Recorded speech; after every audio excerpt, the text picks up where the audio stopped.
Hi, hello. So yes, today I wanted to demo something new. Uh, this is about QoS, quality of services, on a NAT router. So like if you have a Debian router like this for your network. You can do QoS policies for your servers or your users or your Wi-Fi, and then you can control the bandwidth. So this is something cool, right? So imagine if this Debian router is the LoongFire open source firewall, or then that would be even greater. And so today I'm going to do a simple demo with the open source LoongFire firewall, and but I'm going to use this BPF examples, eBPF QDisk classifier example for the demonstration. So basically we use the eBPF TC program to do the classifier, to do the QDisk classifier. For example, it has a diagram here, and yeah, so here you can use eBPF as a QDisk classifier, or use the traditional U32 filter classifier. When it comes to our lab, because this is this example is just demonstrate the eBPF QDisk between namespace as a test environment. But in our open source firewall scenario, like for example, our firewall work as a router or home firewall for your home network, it is going to be slightly different. And so here I draw a diagram here for today's demonstration. For example, this iPerf client, think of it as your home workstation to have an internet access, which is on the green 0 interface side. And then we have this LoongFire open source firewall running on the Longsong CPU. And so this is the red 0 interface. And we have a QDisk egress eBPF classifier attached to the red 0 interface. And it has QDisk class with this identifier, class ID. And for each class ID, for example, 1:10, we limit the bandwidth to 80 megabit per second. For the identifier 120, we use the bandwidth 40 megabit per second. For the identifier 130, we limit it to 20 megabit per second. And so we have a eBPF classifier. So when the iPerf client send the packet to TCP port 8080, we limit the bandwidth to 80 megabit per second. And this is a TCP port 8081. The bandwidth is 40 megabit per second. the TCP port 8082 is 20 megabit per second bandwidth. And so on the red 0 or interface right side, we have internet, right? And then I set up an iPerf server to stimulate as an internet server. And so when the client send a request to TCP port 8080, this iPerf server will receive the packet, right? But the bandwidth control is 80 megabit per second. Okay, so this is a scenario we use today for the bandwidth control for your home workstation. So let's do the demonstration now. So here is the LoongFire open source firewall. I'm going to run this bash script. So this bash script here we have usage for to either use BPF, eBPF, or use traditional U32 as a QDisk classifier. Okay, so when we come here,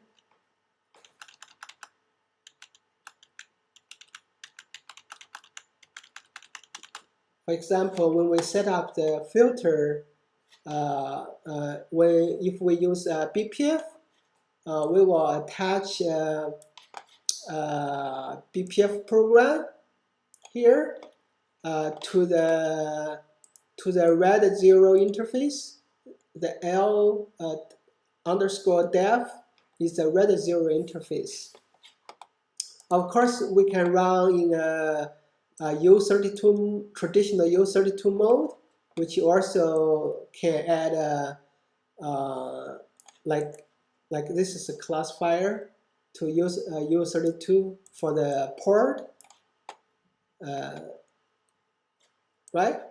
But in this, when we use the BPF, we will use this filter BPF program to identify the destination port 80 or 81. Okay, so I can show you the source code here.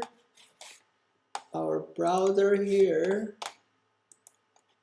and so this is a BPF filter program, and you can see it's using it is a classifier, and you can see here we look in the BPF program, we get the TCP destination port. If it's a TCP destination port 8080, we assign the TC class ID 10 hex in hex. So this is for a port 8080, and for port 8081 we use the we assign the class ID in hex 20, and this matches our diagram here, right? 80, we use the 10 class ID. 8081, we use the 20, and this is the default one. To TCP port 8082, we use 20 megabit per second. Okay, so this diagram matches the code, the BPF code, and also in this bash script, we just attach the BPF filter BPF program. Okay, so after we set up the filters, then we can run the iPerf client to make the connection to the iPerf server through the firewall to the TCP port 8080, 8081, 8082. Then we will see the bandwidth from the test. Okay, so we can run this Now we run this bash script. We're in the BPF mode. So set up the Q disk, and you can see here.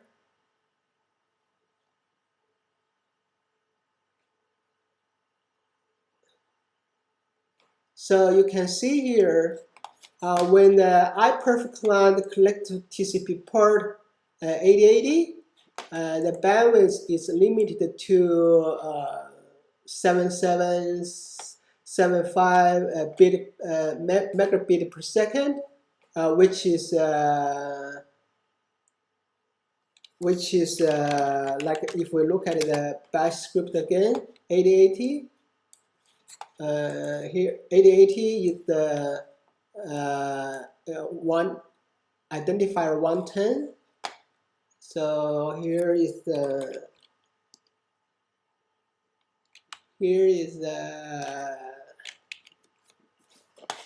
for TCP port 8080 we limit it to 80 megabit per second, right? So 77 megabit per second is not exactly 80 megabit per second, but it's close enough because you know, it's not exactly the rate. So we can see for port 8080 it's about 80 megabit per second. For the port 8081 it's about 40 megabit per second. And so here to connect to port 8081 it's about 38, which is close to 40 megabit per second.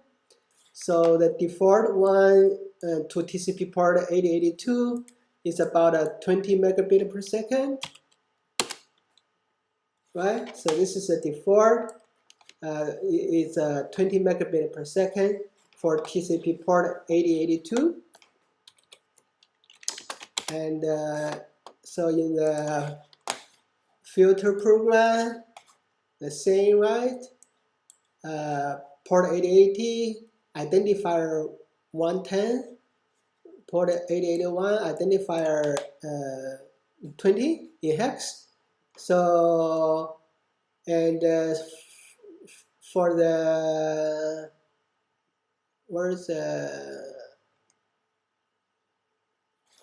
like for this class ID, it's identifier 130, and then like for TCP port 8082, because TCP port 8082 is not listed here, right? So that falls to the default bandwidth limit, which is 20 megabit, which is 20 megabit per second, and that matches our demo program. 130, 20 megabit, 8082, and 8082, 2090 megabit per second, right?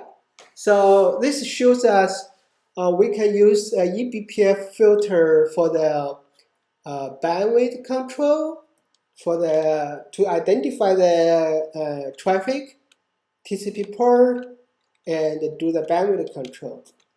So I can do a test.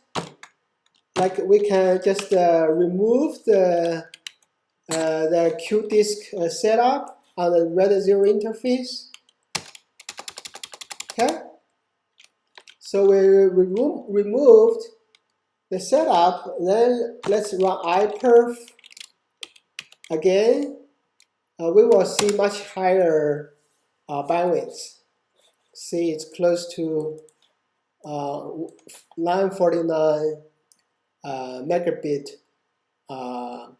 per second, right? Close to 1 gigabit per second.